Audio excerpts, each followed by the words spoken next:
En Wall Street fue conocido por su forma simple que lo convirtió en una figura de culto. En un ámbito donde las finanzas eran tan complejas, Buffett podía explicarlo todo como un empleado de tienda de barrio hablando del clima. Nunca se olvidó que debajo de cada acción, cada bono, por más difíciles que parezcan, hay un negocio tangible y ordinario. A diferencia de cualquier gestor de cartera, de portafolio moderno, que la mentalidad es como la de un comerciante, compro, vendo, Buffett arriesgaba el capital en el crecimiento a largo plazo de unos pocos negocios selectos.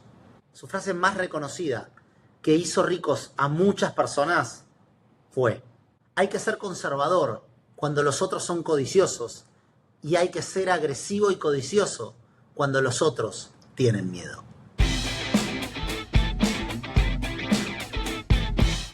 Hoy voy a contarles la historia de Warren Buffett, el oráculo de Omaha, en este podcast que se llama Los Aventureros. Pero antes de llegar al Buffett que conocemos hoy, voy a rebobinar 90 años de historia y empezar cuando era chiquitito. Buffett, con 5 años, montó un puesto de chicles en la vereda de su casa. Vendía chicles a la gente que pasaba por la vereda. También vendió limonada y ahí aprendió que era mucho más eficiente vender limonada en las calles donde había mucho tránsito. A los 9 años contaba las tapas de botella que la gente tiraba a los tachos de basura y así medía qué producto se vendía más, la Coca-Cola o la cerveza. Contaban todas las tapitas con un amigo de él y de esa manera iban descubriendo cuál era el mejor negocio. Desde que nació, Buffett estaba obsesionado por crear capital, por tener negocios. Él quería ser muy, pero muy millonario. Pero no por lo que significaba tener el dinero, no por el lujo, sino porque estaba obsesionado con que ganar dinero, con que el capitalismo era un juego. Con las investigaciones de mercado que hacía para ver qué producto se vendía más, le compraba a la tienda de su abuelo refrescos y los vendía puerta a puerta en las distintas casas durante las noches de verano. Y en esa época, Warren comenzó a registrar por primera vez los precios que tenían las acciones. Desde esa edad estaba obsesionado con entender si había algún patrón que hiciera que las acciones de los negocios bajaran o subieran. Así que a esa edad, a los 11 años, se lanzó y compró 3 acciones de una empresa para experimentar qué se sentía tener un negocio. Su abuelo tenía la tienda del pueblo, de Omaha. Piensen que Omaha es un lugar en el centro de Estados Unidos. No estoy hablando de un chico que se cría en Nueva York, sino de un chico que se cría en el centro de Estados Unidos, Omaha, Nebraska, donde su abuelo tenía esta tienda que, casualmente y muy interesante, Charlie Munger, su futuro socio comercial, quien falleció el año pasado, creo, a los 99 años, trabajaba en la tienda de su abuelo. Pero lo más loco de todo esto es que si bien Charlie Munger trabajaba en la tienda de su abuelo como un ayudante, ¿no? Como un aprendiz, porque también era chiquito Charlie Munger, Warren y Charlie nunca se conocieron en esa época, porque Charlie era 6 años mayor que él. Cuando le preguntaron a Warren Buffett por qué tenía tanto impulso desde chiquito por hacer plata, él dijo que la plata era lo que más le divertía en el mundo. A él le encantaba tener dinero y verlo crecer. Así que a los 13 años empezó a trabajar como repartidor del Washington Post, un periódico de Estados Unidos. Con el tiempo, Warren escaló este negocio de repartir diarios de una ruta a 5 rutas de entrega y más de 500 diarios que entregaba cada mañana. Algo interesante de esta primera etapa de la adolescencia de Buffett es que se dio cuenta que en los días de cobro era muy complejo ir puerta a puerta. Entonces lo que empezó a hacer es que dejaba un sobre en la recepción de cada una de las casas, lo que le ahorraba tener que ir puerta a puerta. Y acá es cuando Buffett se da cuenta de uno de sus primeros problemas de negocios.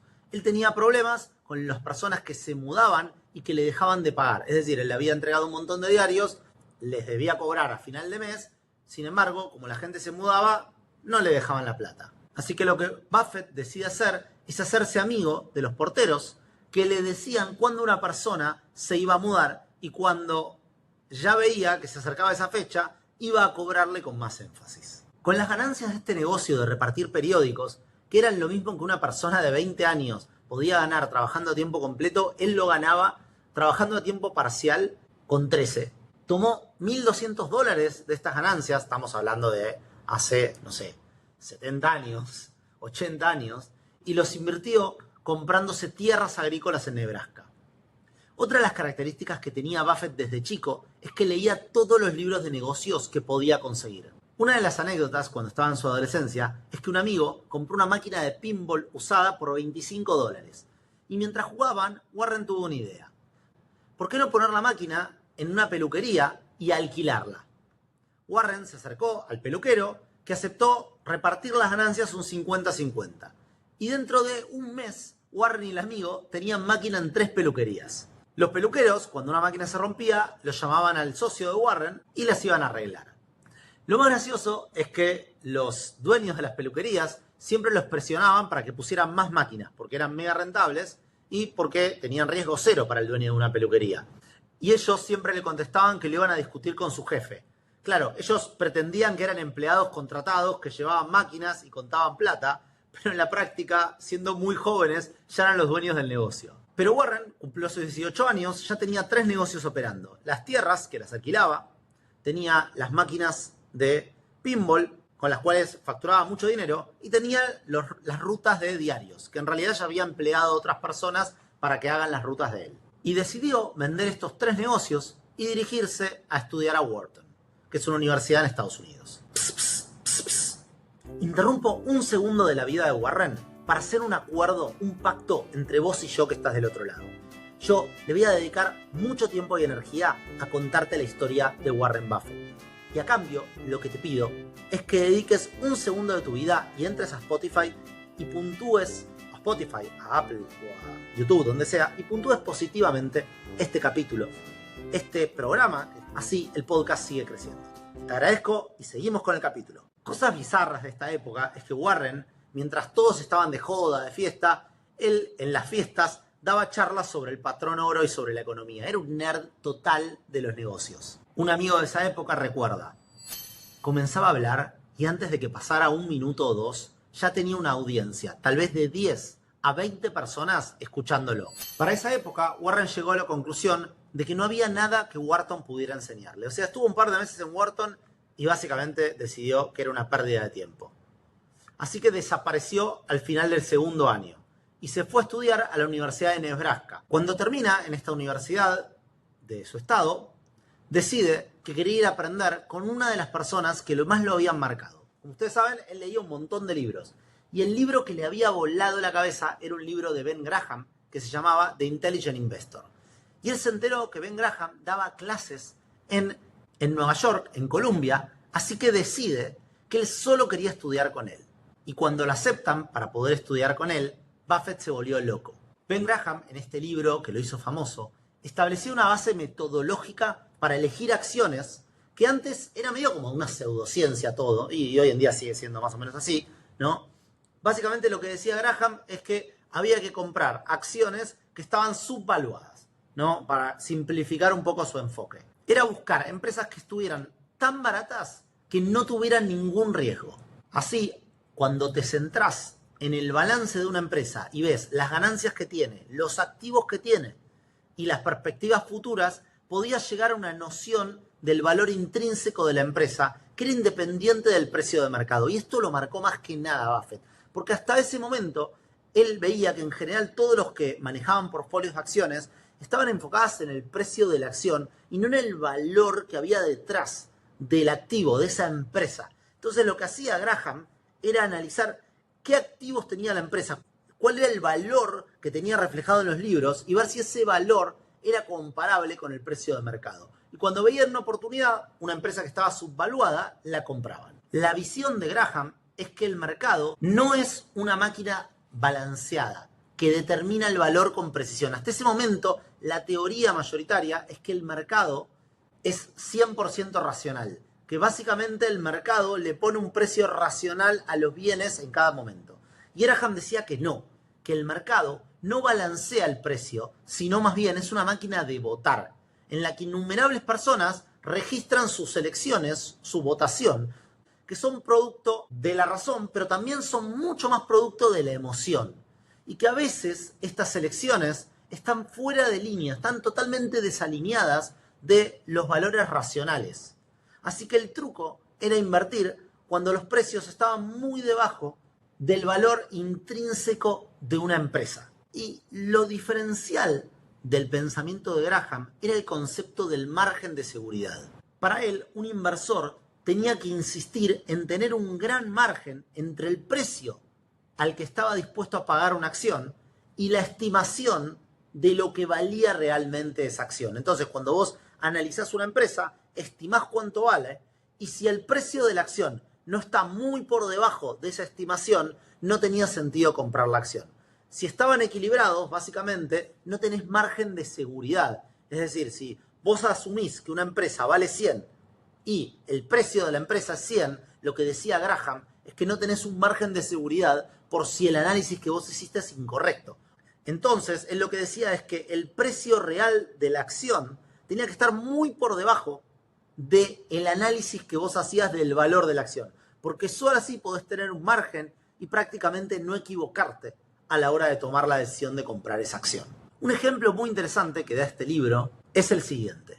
Imagina que tenés un negocio privado donde vos sos accionista de una pequeña parte de él, que te costó $1000. Uno de tus socios, que se llama Mercado, es muy complaciente. Todos los días te dice lo que cree que vale tu participación en la empresa. Y además ofrece comprarte o venderte una parte adicional en ese precio. A veces la idea de valor parece razonable, pero muchas veces Mercado deja que su entusiasmo o sus temores se desborden y el valor que propone te parece un poco ridículo. Él dice que el verdadero inversor siempre estaba en ese lugar. Podía aprovechar la cotización diaria del mercado o elegir ignorarla, porque el mercado siempre iba a regresar con una nueva cotización. Y Graham, su pensamiento estaba basado en las acciones baratas. Básicamente, lo que él decía, la cola del cigarrillo.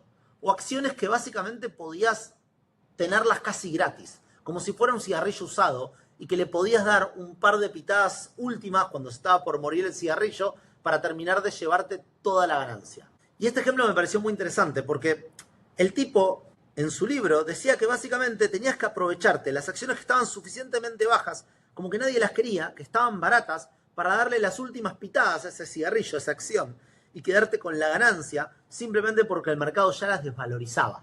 Otra de las cosas que aprende Buffett en esta época estudiando con Graham es a leer en detalle los estados financieros y cómo detectar si realmente la empresa estaba en regla. Básicamente, a entender si lo que decía la empresa en sus estados financieros reflejaban realmente la realidad del negocio. Y aprendió mucho de lo que hoy en día se habla como contabilidad creativa, que es algo que pasa un montón en Wall Street y en el mundo, ¿no? Y más que nada en las empresas que no cotizan públicamente. Una de las cosas que destacan de su personalidad en esta época era la ambición que tenía Buffett y lo loco que estaba. Básicamente había una empresa que le encantaba del portfolio de Ben Graham, de su gurú, que era Geico. Así que decidió visitar las oficinas de Geico. Llega un día a las oficinas y le pregunta a una de las personas de limpieza si había alguien con quien podía hablar además de esa persona. Parece que era, no sé, un fin de semana, un día a la noche, y la persona de limpieza le dijo que había una persona trabajando en el 6º piso y lo llevó hasta ahí. En el 6º piso había un tipo que se llamaba Lorimer Davidson que se sorprendió a ver que había un joven estudiante merodeando por las oficinas de Geico en esas horas. Y Buffett lo empezó a bombardear a Davidson con preguntas. ¿Qué era Geico? ¿Cuál era su método de hacer negocios? Las perspectivas, el potencial de crecimiento. Hizo todo el tipo de preguntas que un buen analista de la bolsa iba a hacer.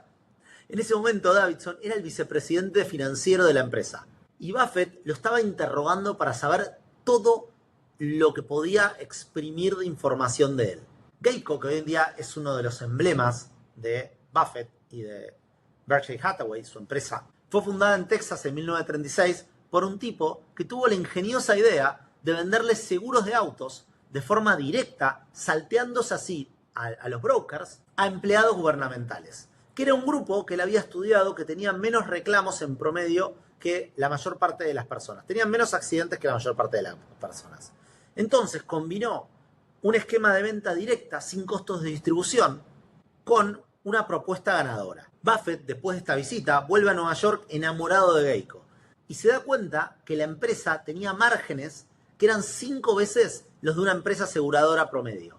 Además, que sus primas y ganancias estaban aumentando.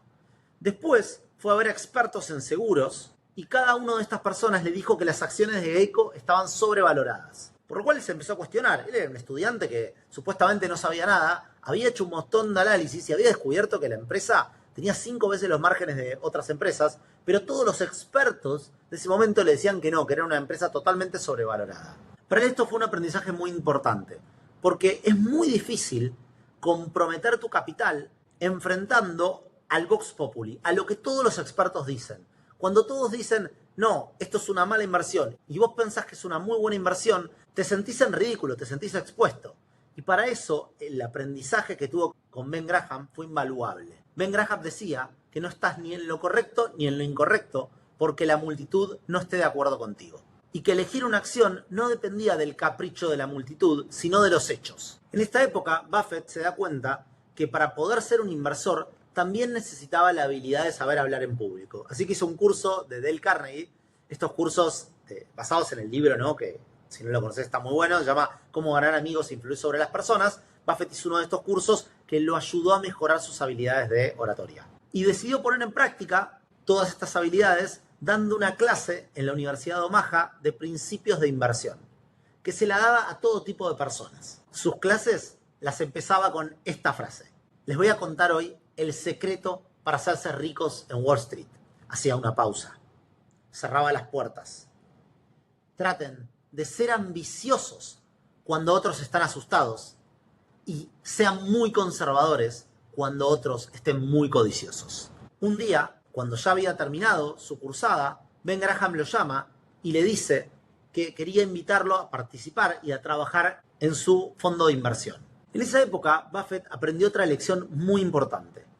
Resulta que había una empresa que se llamaba Rockwood que vendía chocolates, cotizaba públicamente y ofrecía cambiar parte de sus acciones por granos de cacao. Resulta que debías tener un sobreexceso de materia prima para producir y decidió que la forma de financiarse era vender ese cacao a cambio de recomprar acciones. Entonces ellos entregaban el cacao y vos a cambio le dabas una acción de la compañía que habías comprado. Entonces Buffett descubre que el precio al que vendían el cacao ellos, o sea, que era el valor de la acción de alguna manera, era muy bajo y que en el mercado de commodities se pagaba un precio más alto. Entonces, lo que Buffett hizo fue un arbitraje. Durante varias semanas compró acciones y vendía granos. Básicamente, él aprendió que aprovechar las discrepancias de precios en mercados separados es lo que se llama arbitraje. El tiempo pasó y Buffett estaba un poco frustrado en el fondo de Graham. ¿Por qué? Básicamente era un fondo chico de solo 5 millones de capital que no le daba espacio a Buffett para hacer grandes inversiones. Y ahí es cuando se empieza a separar el pensamiento de cada uno. Mientras Graham, que venía de la época de la Gran Depresión, tenía como objetivo no perder dinero, Buffett quería crecer, quería meterse en los negocios y quería ganar dinero. Graham era fiel a los números, no le importaba conocer al management de una empresa, no le importaba entender cómo funcionaba el negocio, él solo se limitaba a analizar matemáticamente el precio de la acción versus el valor real de libros. Y desalentó a Warren Buffett de visitar empresas, de conocer a los directores, mientras que Buffett se dio cuenta que la estrategia de conocer los negocios e invertir por su cuenta era mucho más rentable que seguir trabajando para Graham. Así que decide volverse a Omaha y organiza su primer fondo para familiares y amigos, al que llama Buffett y Asociados. En ese momento Buffett no tenía nada, no tenía historial, nadie lo conocía y sin embargo él tenía muy claro lo que quería. No quería solamente el dinero de la gente, quería control absoluto sobre la plata. No quería que nadie le pidiera que rindiera cuentas por las decisiones. No quería jefes escépticos como en Graham Newman. Para ese momento Buffett ya conocía prácticamente cada acción y bono que cotizaban públicos. Línea por línea había leído las páginas financieras y los libros de Moody's, que son unos libros básicamente que tenían análisis de las acciones, y estudiaba las acciones más que nadie en el mundo. Cuando picheó a su primer cliente, más allá de su familia, que era un doctor, un urólogo de Omaha, le advirtió que no le iba a decir nada de dónde se iba a invertir su dinero, que simplemente le iba a dar un resumen anual de resultados, nada más. Además, Buffett le dijo que solo iba a estar abierto para hacer negocios, es decir, para retirar su capital o para crecer el capital solo un día por año. Mientras tanto, el dinero que ponía, Buffett lo iba a manejar a su gusto y elección. Y ahí le hizo la propuesta de cómo iban a ser los retornos. Básicamente, Buffett le propuso a su primer cliente que todas las ganancias, hasta el 4% del capital, iban a ser 100% para el inversor. Por arriba de ese valor iban a compartir las ganancias restantes. 75% para el cliente y 25% para Buffett. Por lo cual, si Buffett no lograba superar el Dow, el índice Dow, no tenía riesgo para el inversor. Si Buffett no hacía un buen trabajo, básicamente no tenía salario, no tenía honorarios, no tenía nada. Para el tercer año de su partnership, ya había duplicado la inversión inicial. Así que se empezó a correr la voz en la ciudad de que había un joven loco que estaba invirtiendo dinero de otros. Cuando arrancó a invertir, Buffett tenía un capital de $100.000. Para 1962 ya manejaba $7.2 millones en capital, que era más que lo que su antiguo jefe, Graham, manejaba en el total de su cartera en el momento de mayor crecimiento.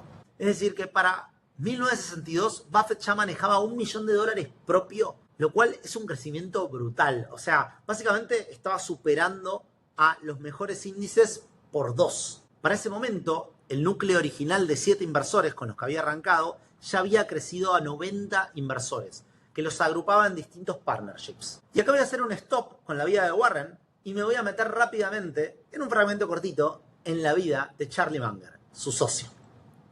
Charlie Munger, que para ese momento no se conocían, era 6 años mayor que Buffett. Ya les conté que trabajaba de chiquito en la tienda del abuelo de Warren y nunca se conocieron. Y se recibió como abogado en Harvard. Para 1959, este inversor del que les conté, Davis, al juntarse con Charlie Munger, le dice que tenía que presentarlo con Warren Buffett porque pensaban muy similar. Así que los invitó a almorzar juntos. Y ahí, después de horas de charlar en ese encuentro, se hicieron muy amigos. Y durante los siguientes años, siempre que Buffett iba a California, se encontraba y paraba en la casa de Charlie Munger. Y durante los días de la semana hablaban un montón por teléfono. Se enamoraron. Fue como un amor a primera vista entre dos personas que hacían cosas totalmente distintas. Y Buffett le empezó a insistir a Charlie de que debería dejar la abogacía y dedicarse a la inversión. Warren le decía a Charlie Munger que era una pérdida de tiempo que estuviera siguiendo casos, que toda su energía y toda su inteligencia debería estar a disposición de comprar empresas. En esa época, Warren empezó a verse muy influenciado por el pensamiento de Charlie. Resulta que Buffett le acercó un problema a Charlie Munger, que era qué hacer con una empresa que él tenía. Básicamente, recuerden que hasta ese momento Warren Buffett solo invertía en empresas que estaban subvaloradas. Y muchas veces esas empresas tenían problemas. ¿Por qué estaban subvaloradas? ¿Por qué el mercado las valuaba menos? Y porque eran empresas con juicios, con problemas o que estaban en decadencia. Charlie creía que a largo plazo era mejor tener un muy buen negocio comprado a precios razonables que tener un muy mal negocio comprado a precio de liquidación. Y esto empezó a conflictuar a Warren Buffett porque su visión era la de Ben Graham, que pensaba que había que comprar activos totalmente subvaluados, no importa si era un buen negocio o un mal negocio. Porque estaba tan subvaluado que si lo tuvieras que liquidar por el valor de los activos, aún así ganarías dinero. Lo que Ben Graham no veía era el problema que requería tener este tipo de empresas. Y Buffett se empezó a dar cuenta que, por más de que él era accionista de esas empresas, tenía que empezar a liquidarlas. Es decir, cuando él era dueño de una empresa que estaba en problemas, extraía todo el efectivo que generaban los dividendos y de a poco movía ese efectivo hacia otras acciones. Pero de alguna manera, al ser principal accionista de esas empresas, terminaba extrayendo todo el capital que tenía y convirtiéndolo en otro negocio, actuando medio como un liquidador de la empresa. Básicamente cerraba molinos o cerraba fábricas que ya no eran rentables, cortaba los costos y las volvía muy rentables. Y eso se empezó a dar cuenta que no le ocupaba, no le gustaba, que por más de que era accionista mayoritario tenía que trabajar en liquidar los activos para hacerlas muy profitable, pero a la vez era visto como el liquidador de esos negocios. Para esa época, Warren decide comprarse algunas acciones en una empresa que producía trajes, que se llamaba Berkshire Hathaway. Berkshire era una acción barata del tipo de las que le gustaban a Ben Graham. Y esta empresa estaba en problemas. Hace mucho tiempo que luchaba contra competidores que tenían precios más bajos, pero en los libros, o sea, el valor libro de la empresa era un regalo. Básicamente, tenía en capital de trabajo el doble de lo que valía la acción. También, en esa época, Warren empezó a mirar con mucho cariño una empresa que no tenía activos ni tenía fábricas, que se llamaba American Express. Buffett sabía que había 1 millón de personas que tenían las tarjetas de American Express, que habían sido introducidas hace 5 años, y que las personas empezaban a viajar cada vez más, por lo cual esa empresa tenía un potencial de crecimiento altísimo. Pero a la vez, la empresa estaba sumergida en un escándalo que había pasado, no me acuerdo bien cómo había sido el escándalo, pero básicamente había tenido un problema. Así que Buffett, viendo que la acción estaba muy barata, lo que hizo fue visitar varias parrillas de Estados Unidos y se puso detrás del mostrador. Charló con el propietario y se fijó cuánta gente usaba la American Express para pagar. Básicamente lo que se dio cuenta es que el escándalo que había habido, el problema que había habido, no había afectado el hecho de que la gente seguía usando su tarjeta American Express para pagar sus cenas. En paralelo, decidió ir a bancos y a agencias de turismo y descubrió que seguían usando los cheques de viajero de American Express para operar. Fue a supermercados, farmacias y vio que los giros de dinero, que eran uno de los negocios de American Express, seguían funcionando perfectamente. Entonces, usó su sentido común y llegó a 2 conclusiones que estaban totalmente contrarias a lo que opinaba el mercado. La primera es que American Express, por más de que había un escándalo, no se estaba yendo a la quiebra. Y la segunda es que el nombre American Express era una de las más importantes franquicias del mundo. American Express no tenía un margen de seguridad en el sentido en que lo pensaba Ben Graham. Era imposible que un tipo como Ben Graham invierta en esa empresa. Para Graham, una acción tenía que comprarse en base a un razonamiento matemático simple y definitivo a partir de los assets que tiene un negocio. En otras palabras, en base al capital de trabajo, la planta, los equipos y otros activos tangibles. Cosas que en American Express no se podían medir. Pero en ese momento Buffett, influenciado por el pensamiento de Charlie Munger y por muchos de los negocios que había visto, se dio cuenta que había un tipo de activo que escapaba a esta mentalidad, que era el valor de una marca, el valor del nombre American Express, que a nivel nacional tenía el 80% del mercado de cheques de viajero y tenía la participación dominante en tarjetas de crédito. Así que en su opinión, ningún escándalo la podía sacudir porque la marca era demasiado fuerte y sus clientes eran mega leales. Ese tipo de datos no aparecerían en los balances de una empresa como un activo tangible, como sí aparecían en otros negocios, como en Berkshire Hathaway, que era esta fábrica de hacer trajes que también Buffett había comprado. Pero para él había un valor inmenso en el valor de la marca para poder crecer una empresa de forma indefinida. Así que a principios del 64, las acciones de American Express habían caído a $35. Todo Wall Street coreaba que había que venderlas. Buffett decidió empezar a comprar. Puso una cuarta parte de sus activos en solo esa acción. En ese momento, el CEO de American Express quiso arreglar el escándalo ofreciendo dinero para saldar el problema.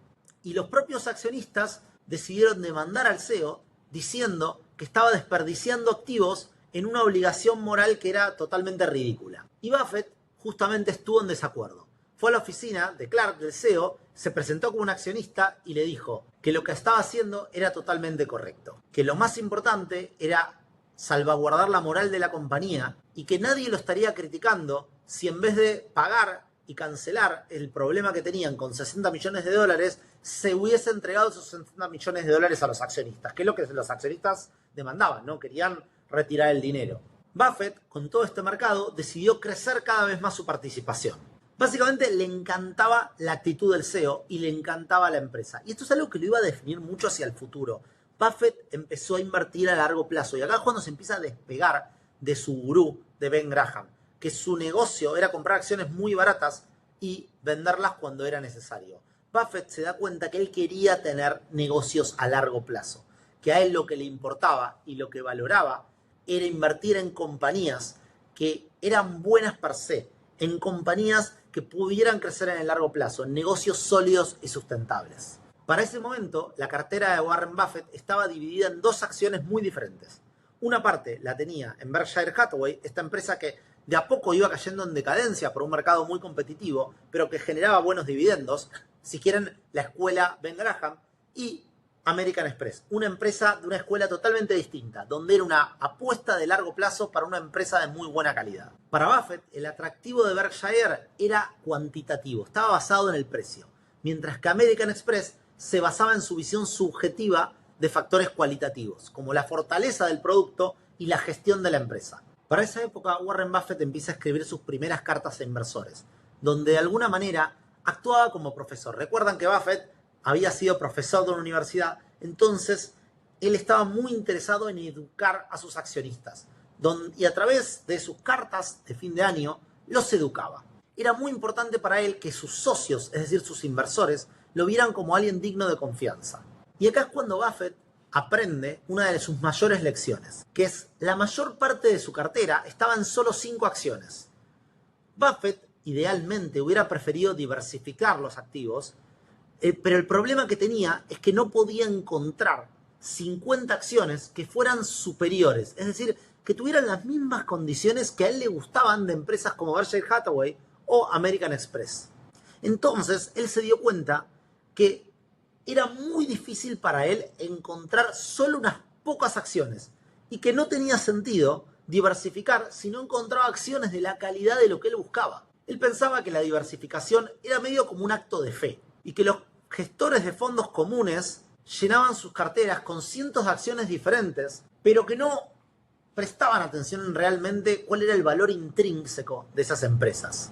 Una de las frases que dijo Warren Buffett en esa época es la siguiente: un gestor de fondo de inversión que selecciona más de 100 empresas de alta calidad es similar a un jeque que tiene un harén de 100 mujeres.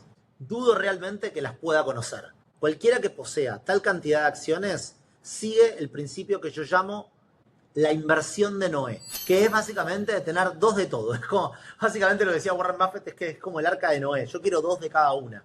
Y decía que tales inversores, en vez de estar eligiendo acciones, debían estar piloteando arcas. Su visión es que una cartera con tantas acciones iba a darle lo mismo si una acción caía o subía, y que siempre iba a tender a la media del mercado. Y que para él no tenía sentido, si vas a dedicarte a gestionar fondos activamente, estar haciendo eso. Que eso era un objetivo seguro y razonable para un novato, para alguien que no quisiera pensar en el tema, que es hoy en día lo que hacen los índices, ¿no? Si sos inversor, sabés que un índice, un ETF, invierte en la media del mercado, o sea, compra un bloque de acciones y va balanceando básicamente de forma pasiva, y el valor final en realidad te da la media del mercado. Pero para Buffett, que era un inversor, consideraba que su propósito era realmente hacer una diferencia, superar el promedio. Para esa época, su portafolio creció un 39% en el 63, un 28% en el 64. Su patrimonio ya era mayor a los 4 millones de dólares, que en ese momento era una fortuna gigante. Sin embargo, esto no le hizo cambiar su forma de vida. Para él, la plata era simplemente un juego. En su cabeza, cada centavo que él tenía para invertir tenía el potencial de valer millones. Y eso hacía que cada inversión la pensara muchísimo. Él no veía el valor actual de $1, él veía los cientos de millones de dólares en los que podía convertirse ese dólar invertido. Entonces lo volvía loco gastar dinero hoy, ¿no? Y por eso su vida, su calidad de vida no la crecía mucho, es decir, no invertía en auto, ni en casa, ni en nada, porque él veía el valor de ese dinero en el tiempo, no el valor de ese dinero hoy. Hay una anécdota graciosa, es que en esa época sale la película Mary Poppins y él va a verla al cine y se da cuenta que era el único adulto que no estaba acompañado por un niño. Y pensó que se debía ver muy rara la situación. Lo que pasaba es que en realidad Warren Buffett estaba interesado en las acciones de Disney, no le importaba Mary Poppins. Pero su mentalidad, la misma que había tenido cuando compró Geico y fue a conocer a las oficinas, el negocio, era la misma mentalidad que cuando compró American Express y salía a fijarse cuánta gente gastaba con su tarjeta. Él era una persona de barro, él miraba, entendía con sentido común lo que la gente hacía, no lo que el mercado decía. Si él quería evaluar una acción de Disney, él iba al cine y veía cómo reaccionaban los nenes a la película que Disney estaba sacando. Si él quería comprar acciones de American Express, iba a un restaurante y veía si la gente gastaba con su American Express. Que era una mirada totalmente contraintuitiva al mercado de la época. O sea, no me imagino un inversor de Wall Street, un analista de Wall Street, yendo al restaurante de Wall Street y fijándose si la gente invertía o gastaba con la American Express. Simplemente hacía un análisis de la acción y listo. Y por las dudas, si invertía en American Express, un analista de Wall Street decía que había que invertir en Visa porque el negocio de las tarjetas estaba creciendo. A Warren no le importaba la industria. A Warren lo que le importaba eran los negocios que estaban en la industria. Entonces él no iba a comprar, como Noé, dos de la misma especie. Él iba y analizaba cada uno de los negocios, el management que gestionaba cada uno de los negocios y buscaba entender si detrás de ese negocio había un margen de seguridad suficiente, como le había enseñado Ben Graham, y si detrás de ese negocio había realmente un potencial de crecimiento, una franquicia que imprimiera dinero en el tiempo, como había aprendido de Charlie Munger. Y volviendo a la película y a Mary Poppins, Warren se preguntó cuánto debería valer un pequeño porcentaje de los ingresos de cada una de las salas de cine para entender cuál debía ser el valor de la acción de Disney. En ese verano, Buffett se fue a California y fue junto a la familia Munger a Disney. Y mientras los chicos disfrutaban del parque, Buffett y Munger lo que hacían era diseccionar la empresa financieramente. Básicamente iban atracción por atracción, ¿no? Por las montañas rusas, por los juegos de Disney, e intentaban entender el balance de la compañía para intentar entender si era un negocio que podía crecer en el tiempo y si, como American Express, era una franquicia que iba a crecer de forma indefinida. Así que Warren lo conoce a Walt Disney y además empieza a analizar la empresa y se da cuenta que para él el valor más importante de Disney, más allá de que cotizaba 10 veces las ganancias, era la biblioteca que tenía de viejos dibujos animados, de películas como Blancanieves y Bambi, y él creía que los derechos sobre esa biblioteca de películas valían muchísimo, porque iba a cobrar cada vez que se reproducían en el futuro por ese catálogo de películas. Su gurú, Ben Graham, jamás hubiera estado interesado en ese activo, que era muy intangible, pero Buffett reconoció el valor que tenía un catálogo por el cual podía ganar indefinidamente en el tiempo dinero por cada vez que esas películas se reprodujeran en la televisión. Y además iba a poseer un pedazo de Disneyland, ¿no? Así que de esa forma Buffett decidió comprarse el 5% de Disney por $4 millones. Para esa época, Warren ya le empieza a advertir a sus socios que no esperaran tanto crecimiento como venía teniendo los años anteriores. Básicamente el Dow crecía mucho y Buffett normalmente duplicaba el Dow o le ganaba por un 50%, pero ya empezaba a ver que el mercado estaba muy sobrevalorado y ya empezaba a ver que era difícil encontrar oportunidades muy buenas en el mercado. Así que empezó a profetizar la propia caída. Básicamente empezó a decir que sus ganancias no podían mantenerse en el largo plazo. Y esto de Warren me parece espectacular porque, a diferencia de todos los inversores, o cuando vas a invertir en fondos que te vienen a prometer que le vienen ganando a los índices por 20 años consecutivos y que son muy superiores, Warren en todos sus reportes anuales les decía a sus inversores que esto no iba a continuar, que no iban a seguir con tales ganancias y que era difícil sostener esto en el tiempo. O sea, honestidad brutal. Sin embargo, todas sus profecías por ese tiempo no se cumplieron y durante los siguientes 5 años logró récords absolutos superando el Dow por un montón de plata. La inversión de los socios de Buffett había aumentado un 704%. Y eso inclusive después de haber sacado toda la parte que ganaba Buffett por administrar ese fondo. Y esto era 6 veces la ganancia del índice Dow. O sea, una locura brutal. Y solo para que menciones, o sea, para cada $100.000 invertidos para esa época, en unos pocos años habían logrado conseguir $800.000. O sea, si invertías $100.000 en el año 1, a los 7 años tenías $800.000 más o menos, por el efecto del interés compuesto. O sea, brutal. Pero Buffett, como les dije, empezó a decir que no todo debía durar para siempre, porque nada es para siempre, y en Wall Street tampoco nada es para siempre. Wall Street seguía en una fiebre de crecimiento. ¿Por qué? Y porque ya las memorias de la depresión de los años 30 habían quedado atrás y Wall Street había despertado una nueva generación que no habían estado vivos en esa época y que no sabían lo que era la euforia antes del crash. Warren, convencido de que se venía el crash, para el año 66 decidió cerrar su partnership a nuevos inversores. Básicamente no le dejó a ningún inversor nuevo entrar. Buffett no intentaba predecir el mercado, simplemente él veía a las empresas de forma individual y para él lo que no tenía sentido era que no encontraba buenas oportunidades para seguir invirtiendo. Él, sobre las tendencias de mercado, decía: se podría predecir la tendencia del mercado como se podría predecir hacia dónde vuela un pájaro al abandonar el árbol. Si alguna vez vendo acciones solo porque algún astrólogo piensa que las cotizaciones pueden bajar, entonces todos estaríamos en problema. Buffett no le creía a los analistas de Wall Street.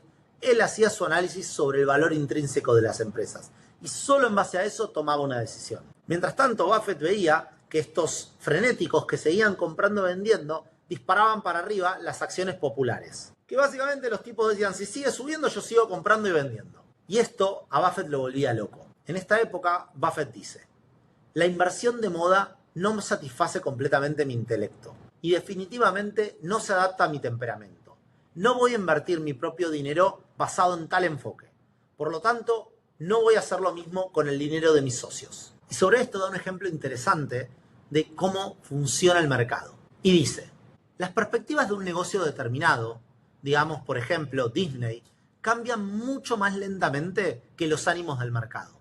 El fervor del público por una película como Mary Poppins es poco probable que cambie de un martes a un miércoles, o incluso de un mes al otro. Por lo tanto, la mayoría de las fluctuaciones en las acciones de Disney derivan de cambios no en el negocio, sino en la forma en que el negocio es percibido. Y esto a mí me pareció muy interesante, porque mientras el mercado simplemente vivía del trading y del quilombo, Buffett seguía intentando atenerse a sus principios fundamentales, que es entender el valor detrás del negocio. Él no se quería dedicar a intentar ganarle al mercado o intentar anticiparse a lo que el mercado iba a pensar. Él solo se basaba en los negocios que él creía que tenían potencial a largo plazo. Buffett veía que los pensamientos de la multitud funcionaban como un contagio intelectual, que la gente, cuando pertenecía a la multitud, actuaba y sentía como la suma de las partes y no como un individuo que pensaba por sí mismo, y que hacía cosas, la persona que actuaba como multitud, que no haría de forma individual. Y para eso Buffett ilustró con una alegoría que había escuchado de Ben Graham este fenómeno. Él cuenta que llega un petrolero a las puertas del cielo solo para escuchar la noticia de que el espacio para petroleros en el cielo estaba completo. Así que le pide permiso a San Pedro para decir unas palabras y grita: descubrieron petróleo en el infierno. Así que todos los petroleros del cielo se van hacia las profundidades del infierno a buscar ese petróleo. Impresionado, San Pedro le dice que ahora, gracias a que se habían ido todos los petroleros, había espacio para él. Así que el petrolero se detiene en seco y le dice: no, creo que mejor me voy al infierno. Puede ser que haya algo de verdad en el rumor después de todo.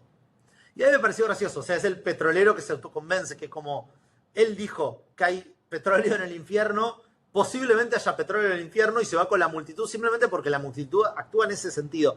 Y me parece interesante para ilustrar el pensamiento de Buffett, que se resume en esa frase con la que empecé el capítulo, que es: hay que ser conservador cuando los otros están codiciosos y hay que ser codicioso o ambicioso cuando los otros están conservadores. Y en esa época, Buffett veía más que nada cómo la gente, cómo los inversores saltaban de acción en acción bajo el concepto tan simple como este de descubrieron petróleo en el infierno, sin ningún fundamental, simplemente como subía la acción, los inversores recomendaban esa acción. La elección de los inversores era comprar las acciones populares que después de todo seguían subiendo.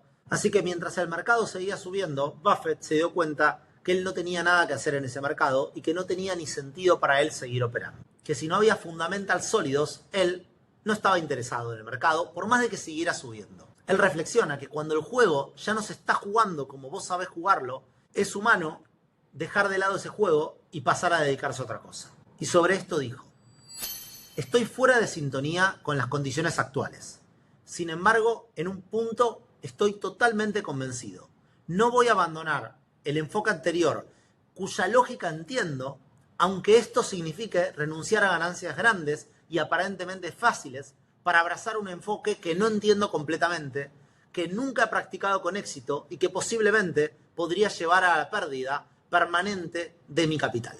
Así que, contrario a lo que sus socios le pedían, que es que siguiera aceptando más capital, invirtiendo más dinero, mientras Wall Street crecía y crecía sobre la base de una burbuja, Warren no acepta nuevos inversores y les dice a sus inversores que él en estas condiciones no iba a seguir invirtiendo, por lo cual también les dice que él no pensaba superar el Dow por un valor mayor al 9% y que se prepararan y que estuvieran ok con que si no estaban bien con esos rendimientos podían irse a otro fondo de inversión y que él les devolvía el dinero y no tenía problema en que se vayan.